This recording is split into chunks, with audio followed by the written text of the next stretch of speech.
आज ৭১তম বলিদান দিবস। আমাদের বাংলার নয়নের মণি ভারত কেশরী ডক্টর শ্যামাপ্রসাদ মুখার্জির আজ ৭১তম বলিদান দিবস।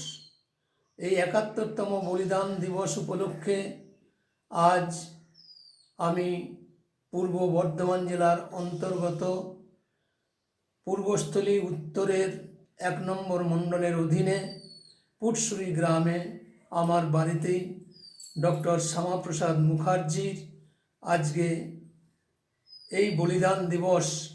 আজ ২৩শে জুন ৭১তম বলিদান দিবস উপলক্ষে আমার বাড়িতেই আমি এই ক্ষুদ্র অনুষ্ঠানটি আয়োজন করেছি। আমরা প্রথমেই ডক্টর শ্যামাপ্রসাদ মুখার্জির যে প্রতিকৃতি রয়েছে সেই প্রতিকৃতিতে আমরা মাল্যদান করেছি। এখন আমরা পুষ্পার্ঘ্য নিবেদন করব।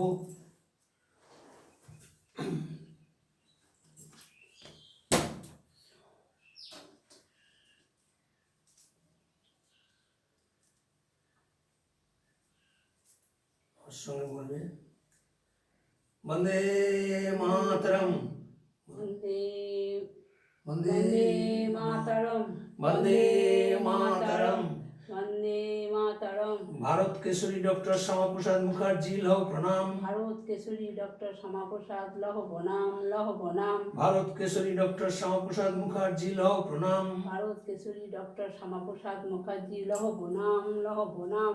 তোমার বলিদান দিবসে তোমায় আমরা ভুলছি না, ভুলবো না। ভুলছি না, ভুলবো না। ভারত মাতা কি জয়, ভারত মাতা কি জয়, ভারত মাতা কি জয়। বিজেপি জিন্দাবাদ জিন্দাবাদ, জিন্দাবাদ, বিজেপি জিন্দাবাদ জিন্দাবাদ, জিন্দাবাদ, বিজেপি জিন্দাবাদ। জিন্দাবাদ, জিন্দাবাদ। পশ্চিমবাংলার রক্ষাকর্তা শ্যামাপ্রসাদ মুখার্জি লহ প্রণাম। লহ প্রণাম, লহ প্রণাম, পশ্চিমবাংলার রক্ষাকর্তা শ্যামাপ্রসাদ মুখার্জির লহ প্রণাম। লহ প্রণাম, লহ প্রণাম, অখণ্ড ভারতের রূপকার ডক্টর শ্যামাপ্রসাদ মুখার্জি লহ প্রণাম। লহ প্রণাম, লহ প্রণাম। ভারত মাতা কি জয়, ভারত মাতা কি। জয়। ঠিক আছে, আর তুমি যেতে পারো দিন।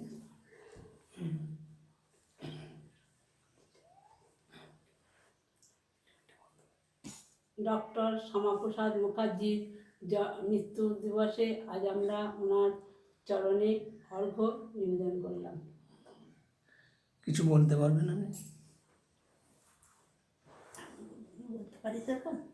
দাঁড়াও, ওনার আজকের এই বলিদান দিবসে সংক্ষিপ্ত আকারে কিছু বক্তব্য আমি রাখতে চলেছি।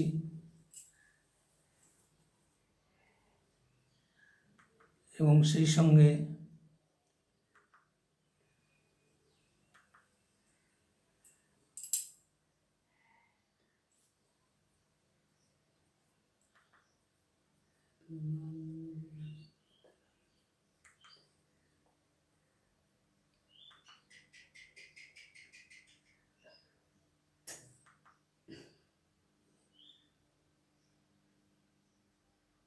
এটা এসছে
কি ফিরাবে কি তুমি তারে চাইলে মানুষ নাই তোমার দুয়ারে হাত পাতিল ফিরাবে কি তুমি তারে অবচরণ ধরিয়া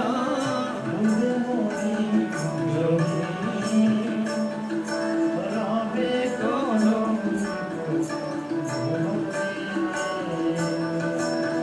রাখো চরণে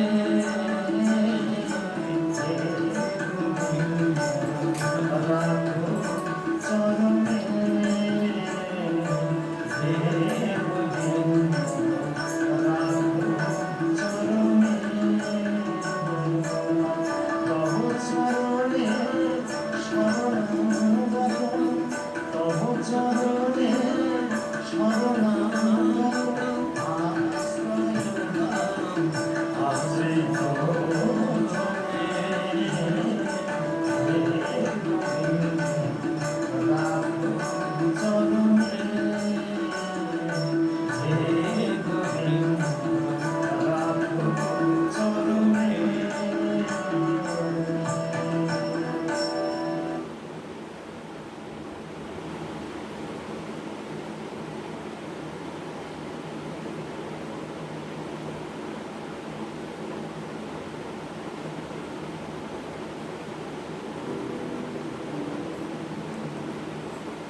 আজ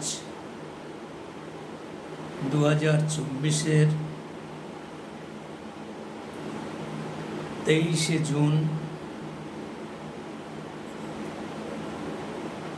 বাংলার বাঘ স্যার আশুতোষ মুখোপাধ্যায়ের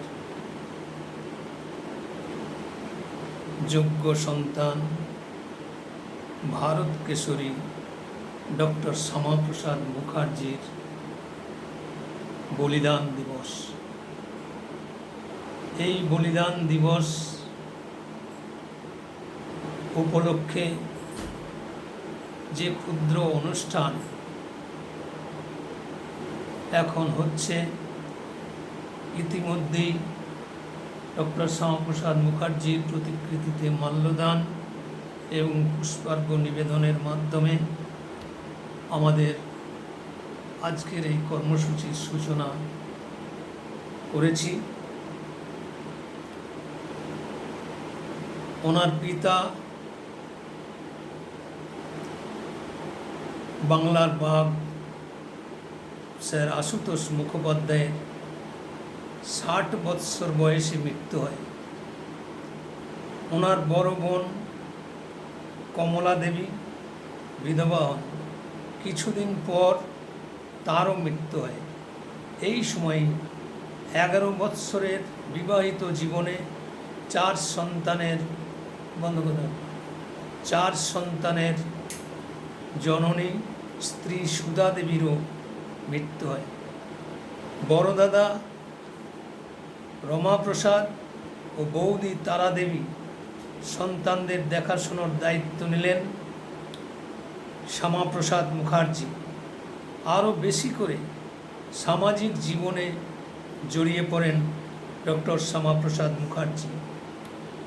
1935 সালে ব্রিটিশ সরকার ইন্ডিয়া অ্যাক্ট চালু করে, যার ফলে সংসদে আরও বেশি ভারতীয় প্রতিনিধিত্ব এবং প্রতি প্রদেশে ভারতীয়দের দ্বারা নির্বাচিত একটা সরকার তৈরি হতে পারেন। কিন্তু এটির পরিচালনা ভার ইংরেজ প্রশাসকদের হাতেই থাকবে। এই আইনের মাধ্যমে দেশের মধ্যে সাম্প্রদায়িক পরিস্থিতি নষ্ট করে মুসলিমদের জন্য আলাদা নির্বাচন ক্ষেত্র, মোহাম্মদ আলী জিন্নার নেতৃত্বে মুসলিম লীগকে শক্তিশালী করার পদক্ষেপ গ্রহণ করা হয়। বাংলার তখন পর্যন্ত মুসলমানদের উপর মুসলিম লীগের প্রভাব খুব বেশি ছিল না। বাংলার বেশিরভাগ জমিদার ও মোল্লা মৌলবীরা মুসলিম লীগের নেতৃত্ব করত। অধিকাংশ সাধারণ মুসলমান আবুল কাসিম ফজলুল হকের সমর্থক ছিল। মুসলমানদের স্বার্থ রক্ষা করতে পারবে এমন মুসলমান নেতৃত্বের খোঁজ শুরু হল। বাংলার হিন্দু সমাজ ও হিন্দু নেতৃত্ব বুঝতে পারলেন বাঙালি হিন্দুদের দুর্দশার দিন শুরু হতে চলেছে।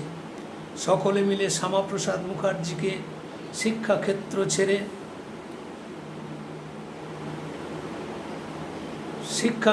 ছেড়ে রাজনীতির জগতে প্রবেশ করার জন্য ব্যাপকভাবে আবেদন করলেন। এইভাবেই শ্যামাপ্রসাদ শিক্ষাক্ষেত্রের আঙিনা ছেড়ে রাজনীতির জটিল চক্রে প্রবেশ করেন। কেউ কেউ মনে করেন শ্যামাপ্রসাদ হিন্দুদের বিরুদ্ধে বিপদের ঘণ্টাধ্বনি শুনে চুপ করে বসে থাকতে পারেনি। হিন্দু সমাজের বিরুদ্ধে যে ষড়যন্ত্র রচিত হয়েছিল তার বিরুদ্ধে লড়াই করার জন্য শিক্ষাক্ষেত্র ছেড়ে তিনি রাজনীতির ময়দানে হাজির হয়েছিলেন। ইংরেজদের ষড়যন্ত্র ও মুসলিম লীগের পরিকল্পিত আক্রমণের বিরুদ্ধে রণনীতি তৈরি করেছিলেন। এই সময় রাজনীতির তিনি এক কঠিন পরীক্ষার সম্মুখীন হলেন। বাংলায় কংগ্রেস শক্তিশালী ছিল, কিন্তু হিন্দুদের পক্ষে কখনো কোনো কথা বলতো না। মুসলিম লীগের প্রবল সাম্প্রদায়িক রাজনীতির সামনে নীরব নতজানু অবস্থা ছিল। বাংলার কমিউনিস্টরা মুসলিম লীগকে সমর্থন তো করতই, অন্যদিকে হিন্দু মহাসভার মতো দল যারা হিন্দুদের হয়ে কথা বলতো তাদের সাম্প্রদায়িক প্রতিক্রিয়াশীল বলে গালিগালাজ করত। মজার ঘটনা হলো আজও কমিউনিস্টদের চরিত্র সেদিনের মতোই রয়ে গেছে। প্রায় 70 বছর পরেও তাদের ভাবনার কোনো পরিবর্তন হয়নি। এই কঠিন সময়ে যারা ডক্টর শ্যামাপ্রসাদ মুখার্জিকে রাজনীতিতে যোগ দেওয়ার জন্য উৎসাহিত করেন তাদের মধ্যে অন্যতম হলেন NC চ্যাটার্জি, অর্থাৎ প্রাক্তন লোকসভার অধ্যক্ষ সোমনাথ চ্যাটার্জির বাবা, আশুতোষ লাহিড়ী, জাস্টিস মনমথ মুখার্জি এবং ভারত সেবাশ্রম সংঘের প্রতিষ্ঠাতা পূজ্য স্বামী প্রণবানন্দ মহারাজ। শ্যামাপ্রসাদের কাছে স্বামীজি এক অখণ্ড প্রেরণার উৎস ছিলেন।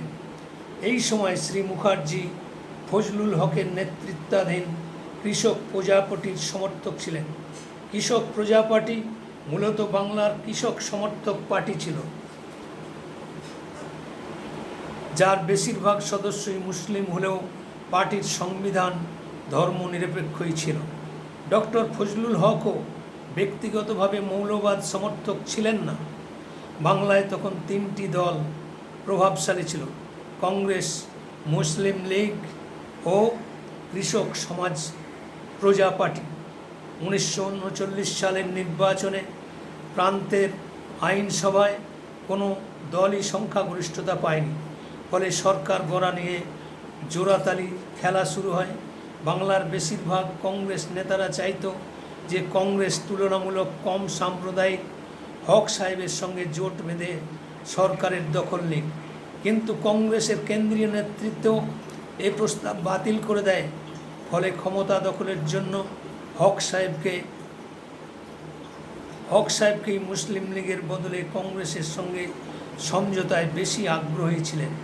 কারণ হক সাহেবের আশঙ্কা ছিল মুসলিম লীগের সঙ্গে জোট বাঁধলে কৃষক প্রজা পার্টির ভোট ব্যাংক মুসলিম লীগ নিয়ে নেবে, যেহেতু দুই দলের বেশিরভাগ সমর্থকই মুসলমান। হক সাহেবের এই আশঙ্কা পরবর্তী কয়েক বছরের মধ্যে সত্য প্রমাণিত হলো এবং স্বয়ং হক সাহেবকে মুসলিম লীগে যোগ দিতে নিজের রাজনৈতিক অস্তিত্ব রক্ষা করতে হয়। কংগ্রেসের কেন্দ্রীয় নেতৃত্ব এই ভুলের ফল বাঙালি হিন্দু ও তার জীবন, নারীর সম্মান ও ভিটে মাটি ছেড়ে আজও দিয়ে যাচ্ছে। মুসলিম লীগ ধীরে ধীরে ক্ষমতার রাশ নিজেদের হাতে নেয় এবং চরম সন্ত্রাস শুরু হয়। প্রশাসনের সর্বস্তরে নিজেদের লোক বসানোর প্রচেষ্টা শুরু হয়। বেসরকারি ও তথ্য অনুযায়ী তখন হিন্দুদের সরকারি চাকরিতে নেওয়া প্রায় বন্ধই হয়ে গিয়েছিল। 1940 সালে অসাম্প্রদায়িক ফজলুল হক চরম সাম্প্রদায়িক মুসলিম লীগে যোগ দেন এবং মুসলিম লীগের লাহোর অধিবেশনে পাকিস্তান তৈরির প্রস্তাব দেন। বাংলার নানা জায়গায় বাঙালি হিন্দুদের উপর চরম আঘাত নেমে আসে।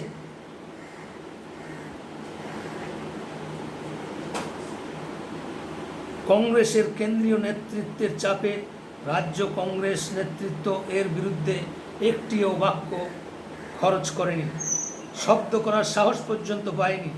যদিও বহু কংগ্রেসী নেতা ব্যক্তিগত স্তরে হিন্দুদের পক্ষে দাঁড়ানোর মানসিকতা ছিল, আসলে তৎকালীন নেহরুর নেতৃত্বাধীন কংগ্রেসের এক অংশ কোনোভাবেই বাংলা কংগ্রেসকে সক্রিয় হতে দিতে চাইতেন না। শ্রী মুখার্জি বাঙালি হিন্দুর উপর নেমে আসা এই চরম সন্ত্রাসের বিরুদ্ধে রুখে দাঁড়ান। নিজের প্রতিবাদকে শক্তিশালী করতে তিনি হিন্দু মহাসভায় যোগদান করেন। শ্যামাপ্রসাদ মুখার্জির রাজনীতিতে যোগ দেওয়াকে স্বাগত জানান স্বয়ং প্রয়াত গান্ধীজি।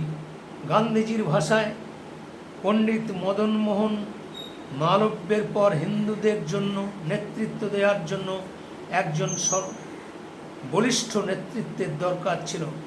জবাবে শ্রী মুখার্জি বলেন, আপনি তো আমাকে সাম্প্রদায়িকই বলতেন। একই উত্তরে গান্ধীজি সেদিন বলেছিলেন,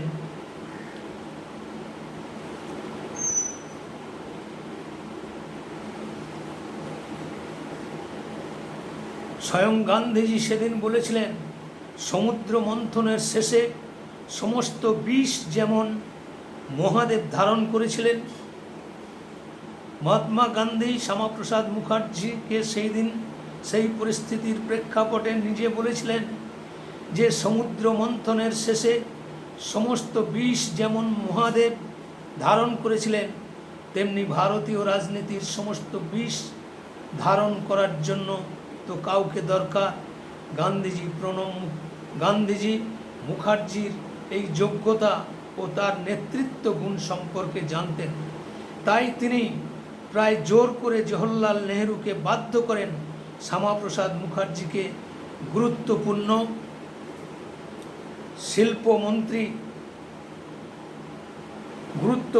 শিল্প মন্ত্রক দিতে।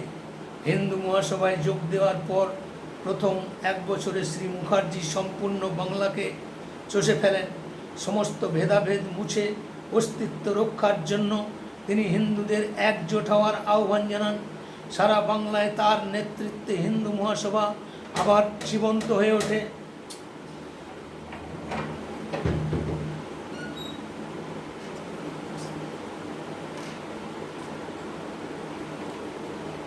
সমস্ত ভেদাভেদ ভুলে মুছে অস্তিত্ব রক্ষার জন্য তিনি হিন্দুদের একজোট হওয়ার আহ্বান জানান। সারা বাংলা তার নেতৃত্বে হিন্দু মহাসভা জীবন্ত হয়ে ওঠে। শ্রী মুখার্জির নেতৃত্ব গুণ সম্পর্কে শ্রী সাভারকর আগেই উপস্থিত ছিলেন। শ্রী সাভারকর আগেই পরিচিত ছিলেন। মহাসভাকে সারা বাংলায় জীবন্ত করে তোলার সাফল্য শ্রী সাভারকরকে উৎসাহিত করে। হিন্দু মহাসভায় যোগ দেওয়ার এক বছরেরও মধ্যে সাভারকর তাকে হিন্দু মহাসভার সর্বভারতীয় কার্যকরী সভাপতি ঘোষণা করেন। সমস্ত সাংগঠনিক শক্তি তার হাতে তুলে দেন। এবার শুরু হয় শ্রী মুখার্জির সর্বভারতীয় স্তরে হিন্দু মহাসভাকে শক্তিশালী করার জন্য ব্যাপক ভারত ভ্রমণ। ইতিমধ্যে তিনি সর্বভারতীয় নেতা হিসেবে পরিচিতি হয়েছেন। শ্রী মুখার্জির জ্ঞান, নেতৃত্ব শক্তি এবং লক্ষ্যের প্রতি সমর্পণ, বাচনভঙ্গি, মানুষের মধ্যে পৌঁছে যাওয়ার অদ্ভুত ক্ষমতা তাকে সারা দেশে জনপ্রিয় করে তোলে। সারা দেশের হিন্দুদের কাছে তিনি আশার আলো হিসেবে দেখা দেন। 1940 সালে রাষ্ট্রীয় স্বয়ংসেবক সংঘের লাহোরে আয়োজিত এক সভায় শ্রী মুখার্জি বলেন, আমি মনে করি রাষ্ট্রীয় স্বয়ংসেবক সংঘ ভারতের মেঘাচ্ছন্ন আকাশে একমাত্র আশার কিরণ শ্রী মুখার্জি বাংলার তৎকালীন মুসলিম লীগ সরকারের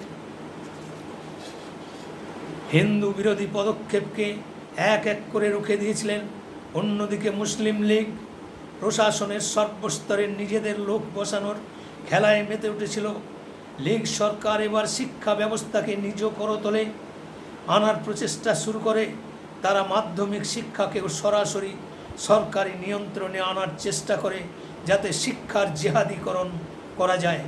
কারণ তখন পর্যন্ত মাধ্যমিক শিক্ষা ছিল কলকাতা বিশ্ববিদ্যালয়ের ক্ষেত্রাধিকারে। যেহেতু কলকাতা বিশ্ববিদ্যালয়ে নিজেদের নিমন্ত্রণ নানা কঠিন, তাই লীগ সরকার সরকারি মাধ্যমিক শিক্ষাকেই কলকাতা বিশ্ববিদ্যালয়ের আওতার বাইরে এনে মাধ্যমিক শিক্ষা বোর্ডের হাতে তুলে দেয়, যেখানে লীগের সদস্যরা ছিল সংখ্যাগরিষ্ঠ। শ্রী মুখার্জি এর ব্যাপক বিরোধিতা করেন, ব্যাপক বিরোধিতায় নামেন। আইনসভার ভেতরে এবং বাইরে ব্যাপক জনমত গড়ে তোলেন। এই আন্দোলন শিক্ষিত ও হিন্দু মুসলমান দুই সমাজের লোকেদের কাছেই মান্যতা পায়। এমনকি ব্রিটিশদের মধ্যেও অনেকেই মুখার্জিকে সমর্থনে এগিয়ে আসেন। হিন্দু মহাসভার এই আন্দোলনকে কংগ্রেস সমর্থন করতে বাধ্য হয়। ফলে বিধান পরিষদে এর বিরুদ্ধে প্রচণ্ড বিরোধ শুরু হয়। মাধ্যমিক শিক্ষা বিলের বিরোধিতার সূত্রে আমরা শ্রী মুখার্জির সাংবিধানিক জ্ঞান ও প্রতিভার পরিচয় পাই। এই বিরোধিতা রাস্তায় নেমে কোনো বিরোধী আন্দোলন ছিল না, বরং এটা ছিল সংসদীয় বিরোধ। আইনসভার ক্ষমতা বনাম সরকারের ক্ষমতার লড়াই। আইনসভায় নাকানি চুবানি খেয়ে লীগ সরকার বাংলায় দাঙ্গা হাঙ্গামা শুরু করে দেয়। ঢাকার নোয়াখালী আপনাদের অতীতের সেই ঘটনার কথা আজ আমার এই বক্তব্যের মাধ্যমে আবার আপনাদের স্মরণ করিয়ে দিতে চাই। ঢাকায় সেই নোয়াখালী, নারায়ণগড় সহ নানা জায়গায় ব্যাপক হিন্দু হত্যা, নির্যাতন শুরু হয়। শ্রী মুখার্জি বিপদের এই সময়ে হিন্দুদের পাশে দাঁড়াতে ঢাকা যেতে চাইলে ব্রিটিশ সরকার তাকে বাধা দেন। অনেক বাধা বিপত্তিকে তুচ্ছ করে টপকে লীগ সরকার ও ব্রিটিশ গোয়েন্দাদের চোখে ফাঁকি দিয়ে শ্রী মুখার্জি ঢাকায় পৌঁছান। তিনি সরাসরি ঢাকার নবাবের বাসভূমিতে পৌঁছে তাকে দাঙ্গা হাঙ্গামা বন্ধ করার কথা বলেন। তাদের মধ্যে নরমে গরমে কী কথা হয়েছিল তা আজও পর্যন্ত জানা যায়নি। কিন্তু দাঙ্গায় উস্কানিদাতা নবাব সহযোগিতা করবেন বলে কথা দেন। শ্যামাপ্রসাদ তৎকালীন ঢাকা বিশ্ববিদ্যালয়ের উপাচার্য, আমাদের বিখ্যাত ইতিহাসবিদ স্যার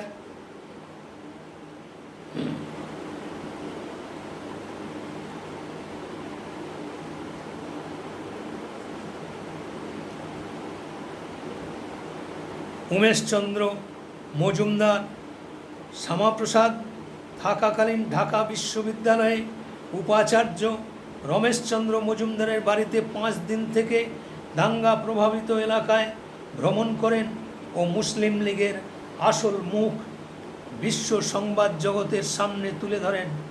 যেহেতু বাংলায় মুসলিম লীগের ভয়ে ভীত সংবাদ জগৎ, সারা ভারতের কংগ্রেস পোষিত সংবাদ জগৎ হিন্দু নির্যাতনের তথ্য প্রকাশ করছিল না, তাই তিনি একে ব্রিটিশ মিডিয়ার নজরে আনবার প্রয়াস নেন। শ্রী মুখার্জিকে লীগের সাম্প্রদায়িকতার বিরুদ্ধে মুখ খোলার আহ্বান জানান। শেষ পর্যন্ত গান্ধীজি ও শ্যামাপ্রসাদের আন্দোলনকে সমর্থন জানান। ফলে সারা দেশের মানুষ মুসলিম লীগের হিন্দু নির্যাতনের কথা জানতে পারে। 1941 সালে শ্রী মুখার্জি ফজলুল হক মুসলিম লীগের ক্যাম্প থেকে বের করে আনেন। সেই সাথে হিন্দু মহাসভা, কৃষক প্রজা পার্টি, কংগ্রেস একসঙ্গে সরকার গঠন করে। ঠিক ছিল যে ফজলুল হক বাংলার প্রধানমন্ত্রী, অর্থাৎ তখন তাই বলা হতো, এবং ঠিক পরের স্থান কংগ্রেসের নেতা শরৎচন্দ্র বসু পাবেন।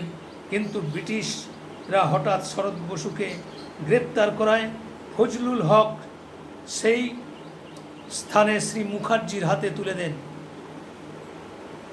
এই মন্ত্রিসভায় এতটাই জনপ্রিয় হতেন, এই সরকারকে সেই সময় তকমা দেয়া হতো শ্যামা হক ক্যাবিনেট বলা হতো। তখন বাংলার হিন্দু মুসলমান দুই ধর্মের মানুষের মধ্যেই সদ্ভাব বজায় ছিল, কারণ জিহাদি মুসলমানরা জানত শ্যামাপ্রসাদ মুখার্জি মন্ত্রিসভায় রয়েছে। ফলে চারিদিকে মুসলিম লীগের জনপ্রিয়তা কমতে থাকে। 1942 সালে তিনি ব্রিটিশ গভর্নরকে চিঠি করেন। চিঠি লিখে বলেন, ব্রিটিশ ভারতের ইতিহাসে প্রথমবার আমাদের কিছু গণতান্ত্রিক অধিকার দেওয়া হয়েছে। শত বিচ্যুতি সত্ত্বেও এই সংবিধান হিন্দু মুসলমানকে একযোগে কাজ করার সুযোগ এনে দিয়েছে। আমরা তা করছিও, কিন্তু যেভাবে কিছু সাম্প্রদায়িকতা ছড়াচ্ছে তাতে ব্রিটিশ সংবিধানের অসারতা কিছুদিনের মধ্যেই প্রমাণিত হবে। ইংরেজদের মধ্যেও মুসলিম লীগের বিরোধিতা শুরু হয় এবং লীগ একলা হয়ে যায়। মুসলিম সমাজও শ্যামাপ্রসাদ মুখার্জির কাছে অত্যন্ত সন্তুষ্ট ছিল। শ্রী হক বলতেন, শ্রী মুখার্জি হিন্দু মহাসভার নেতা, এটা ভুলে যাও। আমি দৃঢ় বিশ্বাসের সঙ্গে বলছি, হিন্দুদের মধ্যে এর থেকে বেশি উদার ও মুসলিমদের হিত চিন্তক আর দুটি আপনারা পাবেন না। 1937 থেকে 1941 পর্যন্ত লীগ মন্ত্রিমণ্ডল হিন্দুদের সঙ্গে দ্বিচারিতা করেছে। সেই সময়ে পুরো বাংলার উন্নয়ন থমকে ছিল। তৎকালীন বাংলার গভর্নর হাওয়ার্ড এই লীগ মন্ত্রিমণ্ডলের ঘৃণা করতেন। তাই তিনি বুদ্ধি করে 1942 সালে এই মন্ত্রিমণ্ডল ভঙ্গ করে দেন। এই সময়ে কংগ্রেস ভারত ছাড়ো আন্দোলনের আহ্বান করে। ফলে সমস্ত কংগ্রেস নেতাদের জেলে বন্দি করা হয়। 1942 সালের অক্টোবর মাসে বাংলার মেদিনীপুর জেলার কাঁথি শহরে বিধ্বংসী সুনামি আসে, যাতে 15 মিনিটের মধ্যে প্রায় 30,000-এর মতো মানুষ মারা যায়। প্রচুর মানুষ অনাথ ও গৃহহীন হয়ে পড়ে। সেই সময় জাপানি সৈনিকরা দক্ষিণ পূর্ব এশিয়ার দিকে অগ্রসর হতে থাকে। সেখান থেকে ইংরেজদের তাড়িয়ে বার্মা দখল করে নেয়। এই দেশে হাওয়ার্ড ঘাবড়ে গিয়ে রক্ষণাত্মক নীতি নেয়। যেসব খাদ্য সামগ্রী সেনাদের অপ্রয়োজনীয় সেগুলিকে নষ্ট করে দেওয়া হয়। 1 মণ চালের দাম 2 টাকা থেকে বেড়ে 100 টাকা হয়ে যায়। এই ভয়াবহ অকাল দেখা দেয় গোটা বাংলা জুড়ে, গোটা ভারতবর্ষ জুড়ে। তাতে প্রায় 15 লক্ষ মানুষের মৃত্যু হয়। এমন পরিস্থিতিতে অটুট রাষ্ট্রবাদী চিন্তাভাবনা এবং মানুষের মধ্যে বিপ্লবী উৎসাহের কারণে অকাল প্রভাবিত এলাকায় যে ত্রাণ কার্য চলছিল, সাম্রাজ্যবাদী সরকার তা বন্ধ করে দেওয়ার আপ্রাণ চেষ্টা করে। কিন্তু ডক্টর শ্যামাপ্রসাদ মুখার্জি নিজে ত্রাণ কাজে নিযুক্ত হয়েছিলেন এবং এই ত্রাণ কার্যে নিযুক্ত বিভিন্ন সংগঠনগুলিকে জোটবদ্ধ করতে তিনি সমন্বয়কারীর ভূমিকা নিয়েছিলেন। তিনি না থাকলে নিহতদের সংখ্যা হয়তো কয়েক গুণ বেশি হতো, হয়তো 20 লাখ হতো, 25 লাখ মানুষের মৃত্যু হতো। সেই সময় দ্বিতীয় বিশ্বযুদ্ধ 1945-এর চরম পর্যায়ে চলছিল। সমস্ত কংগ্রেস নেতা জেলবন্দি, শুধুমাত্র মুসলিম লীগের সব নেতা জেলের বাইরে ছিল। তারাই বাংলা শাসন করছিল। অসুস্থ মহাত্মা গান্ধীও তখন জেলে বন্দি। তার শরীর লাগাতার খারাপের দিকে যাচ্ছে। অসুস্থতার কারণে জেলে গান্ধীজির মৃত্যু হয়ে গেলে সারা দেশে হাঙ্গামা শুরু হয়ে যাবে। এই পরিস্থিতিতে ভয়ে ব্রিটিশ সরকার গান্ধীজিকে সেদিন মুক্তি দিতে বাধ্য হয়। 1945 সালে দ্বিতীয় বিশ্বযুদ্ধ শেষ হলে কংগ্রেস নেতাদের জেল থেকে ছেড়ে দেওয়া হয়। নেতাদের নায়কোচিত স্বাগত জানান। কেন্দ্রীয় বিধান পরিষদে নির্বাচন হয়। নির্বাচনের পূর্বে শ্যামাপ্রসাদ কংগ্রেসের সঙ্গে একসাথে কাজ করার প্রচেষ্টা নেন, কিন্তু শরৎচন্দ্র বোস শ্যামাপ্রসাদ মুখার্জিকে কোনো অবস্থাতেই আমল দেননি। এই সময়ে সাম্প্রদায়িকতার ভিত্তিতে দেশ পুরো দুভাগে ভাগ হয়ে যায়। হিন্দুরা কংগ্রেসকে সমর্থন করে, মুসলিমরা মুসলিম লীগকে। মুসলিম লীগের বিরোধিতাকারী বাংলার কৃষক প্রজা পার্টি বা পাঞ্জাবের ইউনিয়ন পার্টির মতো দলগুলি হয় লীগের সামনে মাথা নত করে দেয়, নতুবা লীগের নিজেদের বিলয় ঘটায়। লীগের বিরুদ্ধে দৃঢ়তার সঙ্গে লড়াইকারী গুরুত্বপূর্ণ মুসলিম নেতা আল্লাহ বক্সককে হত্যা করা হয়। পরিণামস্বরূপ এবং কংগ্রেসের তুচ্ছতার কারণে শ্যামাপ্রসাদ অত্যন্ত অপমানিত হয় এবং অসহায় বোধ করতে থাকেন। এর ফলে নির্বাচন প্রক্রিয়া চলাকালীন তার হার্ট অ্যাটাক হয় এবং তিনি পুরোপুরি বিছানা নেন। 1946 সালে ব্রিটেনে লেবার পার্টির সরকার গঠন হয়। নতুন প্রধানমন্ত্রী হন ক্লিমেন্ট অ্যাটলি।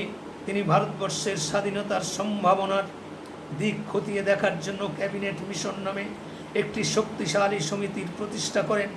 ক্যাবিনেট মিশন একটি সামূহিক যোজনা তৈরি করে যেখানে ভারত বিভাজন হবে না বলে উল্লেখ করে। প্রথম দিকে কংগ্রেস এবং লীগ উভয়ই তা স্বীকার করে নেয়। সেই সময় মৌলানা আবুল কালাম আজাদের স্থলে কংগ্রেসের অধ্যক্ষ হন জওহরলাল নেহরু। অধ্যক্ষ হয়ে হঠাৎ তিনি কারো সাথে কোনো রকম আলাপ আলোচনা না করে যোজনার স্বীকৃতিতে তিনি অঙ্গীকার করেন। জিন্নাও তৎক্ষণাৎ মত পরিবর্তন করেন ও নিজ স্বীকৃতি তুলে নেন এবং 16ই আগস্ট প্রত্যক্ষ সংগ্রাম শুরু হয়।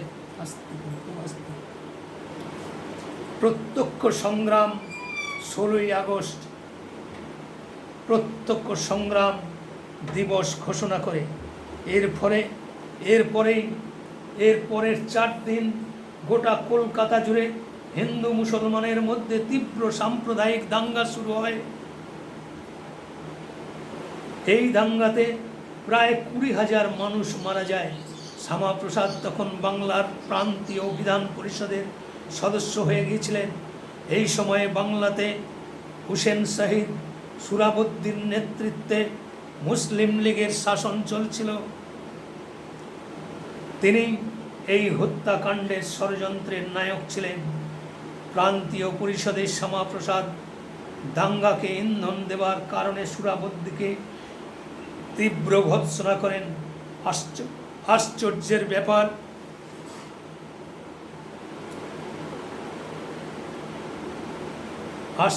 ব্যাপার কোনো অখিল ভারতীয় কংগ্রেস নেতা দাঙ্গার পর কলকাতায় আসার প্রয়োজন মনে করেননি।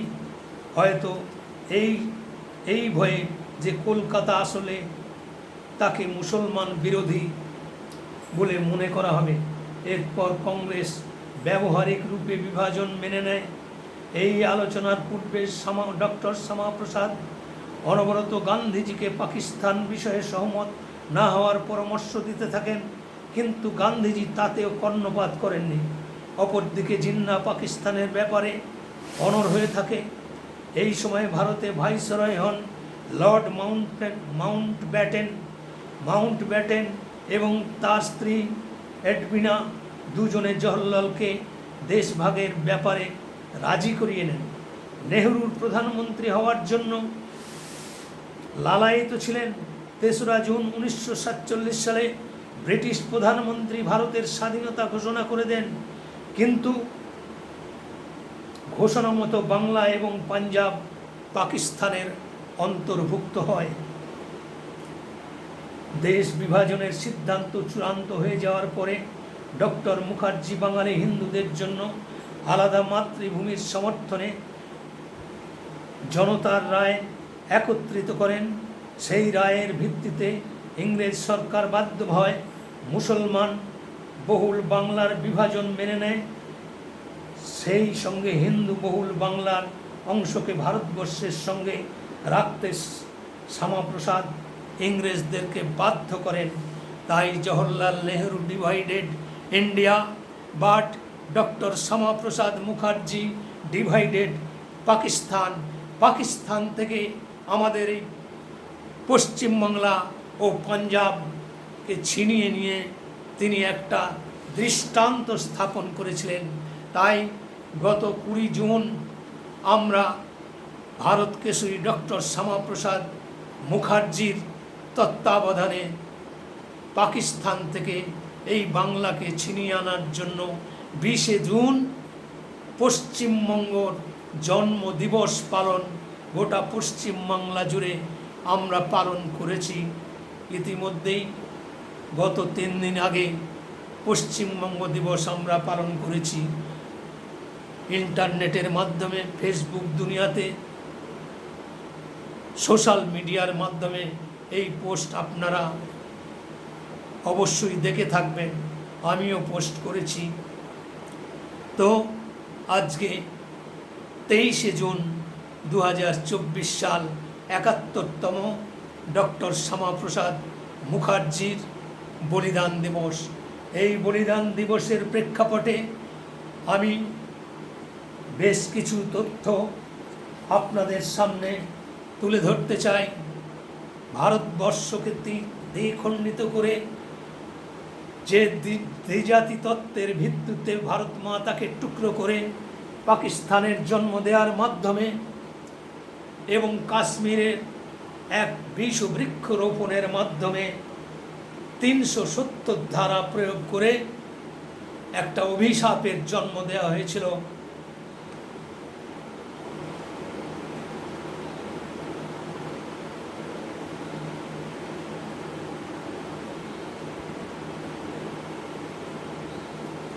সেই অভিশাপ 1947 সালের 15ই আগস্ট স্বাধীনতা প্রাপ্তির প্রাক্কালে জওহরলাল নেহরু, তৎকালীন প্রধানমন্ত্রী শেখ আবদুল্লাহ,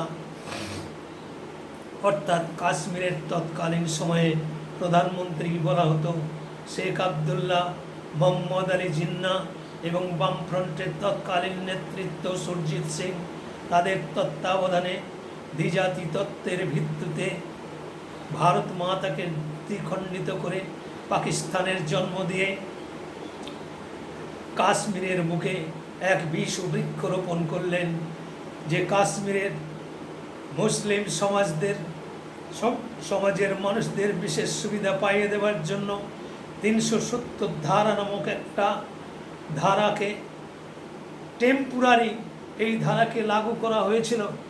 কিন্তু সেই ধারা বিগত 75 বছর বয়স 75 বছর পর্যন্ত সেই ধারাকে লাগু রেখে দিয়েছিল, প্রায় 70-72 বছর পর্যন্ত। এই 370 ধারাকে বাতিল করবার জন্যে এবং কাশ্মীর ভারত ভুক্তির জন্য ডক্টর শ্যামাপ্রসাদ মুখার্জি জেহাদ ঘোষণা করেছিলেন। কারণ জনসংঘের স্রষ্টা ডক্টর শ্যামাপ্রসাদ মুখার্জি কলকাতায়, দক্ষিণ কলকাতা থেকে জনসংঘের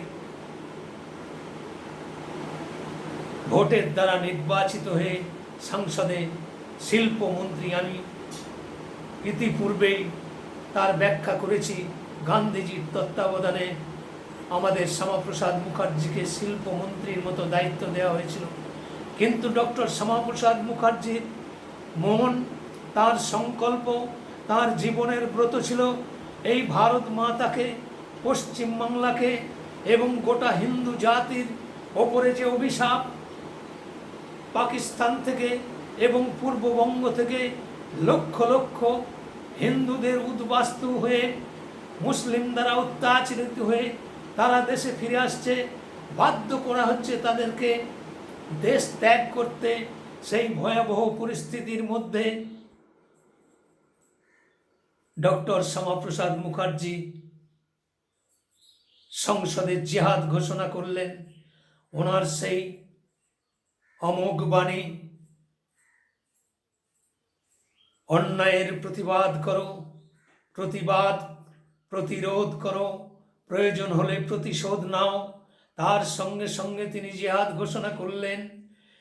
সারা ভারতবর্ষের প্রত্যেকটি নাগরিকের জন্য এক আইন, এক নিশান, এক বিধান, এক প্রধান, ঋণ মুক্ত কৃষাণ, করমুক্ত করমুক্ত বাসস্থান, শোষণহীন হিন্দুস্থান, এই নীতিকে পূর্ণ মর্যাদা দিয়ে তিনি কাশ্মীরের এক আইনকে প্রতিষ্ঠা দেওয়ার জন্য, এক প্রধানকে প্রতিষ্ঠা দেওয়ার জন্য, এক বিধানকে প্রতিষ্ঠা দেওয়ার জন্য তিনি জিহাদ ঘোষণা করে তৎকালীন সময়ে গোটা বাংলা তথা ভারতবর্ষের সমস্ত শুভবুদ্ধি সম্পন্ন রাজনৈতিক সচেতন ব্যক্তিদেরকে একজোট করে তিনি কাশ্মীর যাত্রা করলেন। কাশ্মীরে নাকি তখন আইন চালু হয়ে গিয়েছিল, বিনা পাসপোর্টে কাশ্মীরে প্রবেশ নিষিদ্ধ ছিল। তাই ডক্টর শ্যামাপ্রসাদ মুখার্জি কাশ্মীর যাত্রা করলেন কোনো আইনকে তোয়াক্কা না করে।